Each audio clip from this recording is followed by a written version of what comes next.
Minerals such as lithium, copper, cobalt, and rare earth elements are critical for sectors like nuclear energy, renewable energy, space, defense, telecommunications, and high-tech electronics.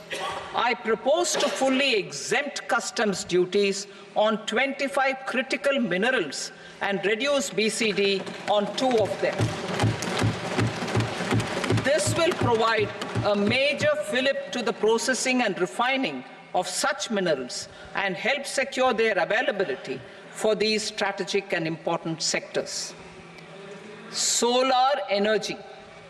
Energy transition is critical in the fight against climate change. To support energy transition, I propose to expand the list of exempted capital goods for use in the manufacture of solar cells and panels in the country.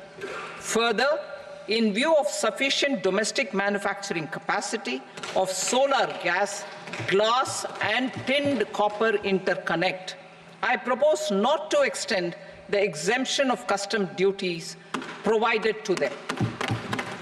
Marine products. India's seafood exports in the last financial year touched an all-time high of more than 60,000 crores of rupees. Frozen shrimp accounted for about 2/3 of these exports. To enhance their competitiveness, I propose to reduce BCD on certain broodstock, polychaete worms, shrimp, and fish feed to 5%. I also propose to exempt customs duty on various inputs for manufacture of shrimp and fish feed. Leather and textile. Similarly, to enhance the competitiveness of exports in the leather and textile sectors, I propose to reduce BCD on real down-filling material from duck or goose. I am also making additions to the list of exempted goods for manufacture of leather and textile garments, footwear, and other leather articles for export. To rectify inversion in duty, I propose to reduce BCD subject to conditions on methylene diphenyl diisocyanate, MDI, for manufacture of spandex yarn from 7.5 to 5%. Furthermore, the export duty structure on raw hides, skin, and leather is proposed to be simplified and rationalized. Precious metals. To enhance domestic value addition in gold and precious metal jewelry in the country, I propose to reduce customs duties on gold and silver to 6% and that of platinum to 6.4%.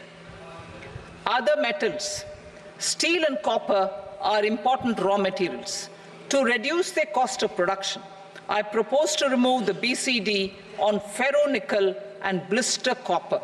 I am also continuing with nil BCD on ferrous scrap and nickel cathode and concessional BCD of 2.5% on copper scrap. Electronics. To increase value addition in the domestic electronics industry, I propose to remove the BCD subject to conditions on oxygen-free copper for manufacture of resistors. I also propose to exempt certain parts for manufacture of connectors. Chemicals and petrochemicals.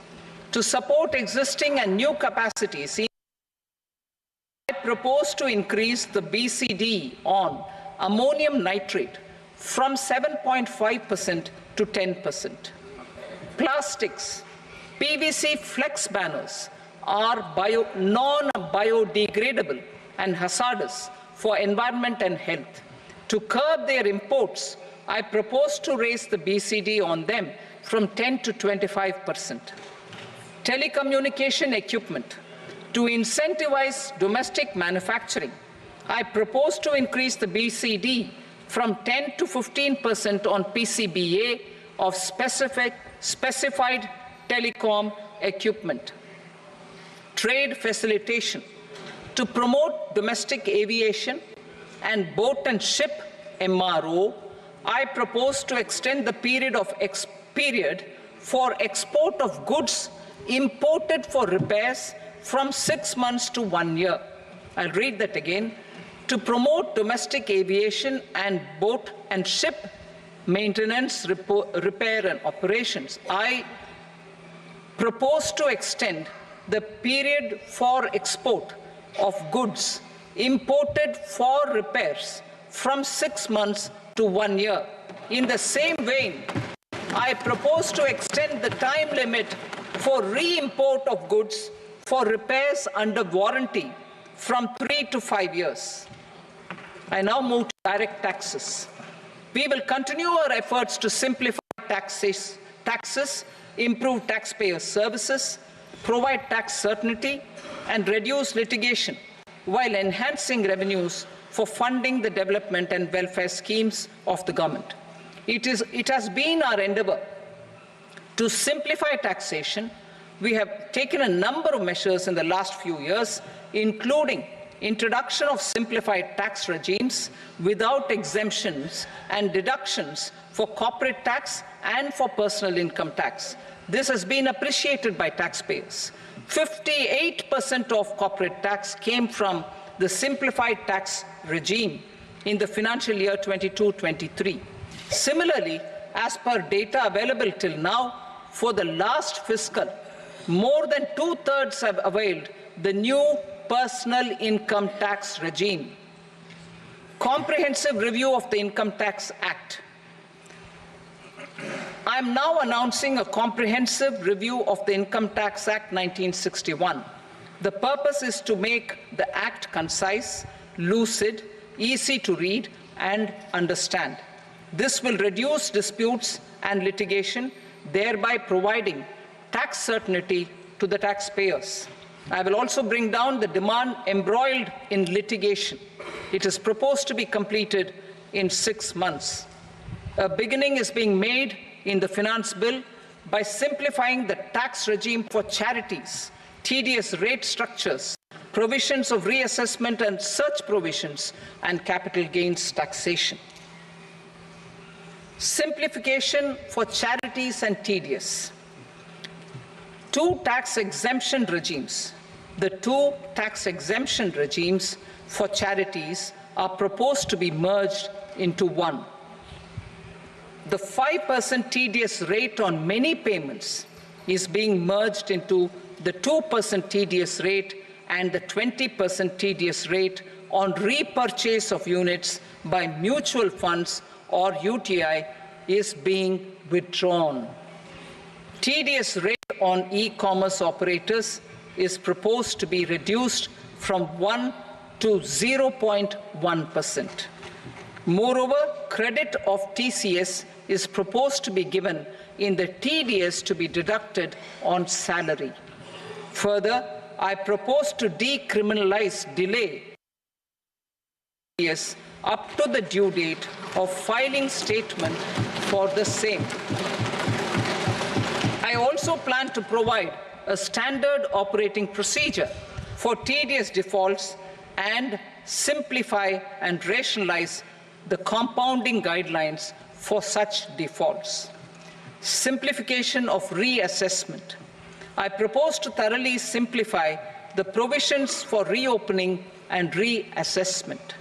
An assessment hereinafter can be reopened beyond 3 years from the end of the assessment year only if the escaped income is 50 lakh rupees or more, up to a maximum period of 5 years from the end of the assessment year.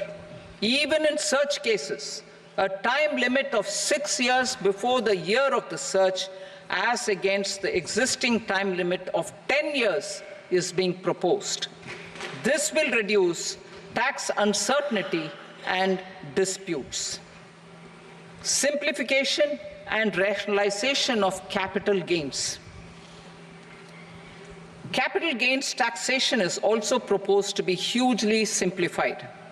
Short-term gains on certain financial assets shall henceforth attract a tax rate of 20%, while that on all other financial assets and all non-financial assets shall continue to attract the applicable tax rate. Long-term gains on all financial and non-financial assets, on the other hand, will attract a tax rate of 12.5%. For the benefit of the lower and the middle income classes, I propose to increase the limit of exemption of capital financial assets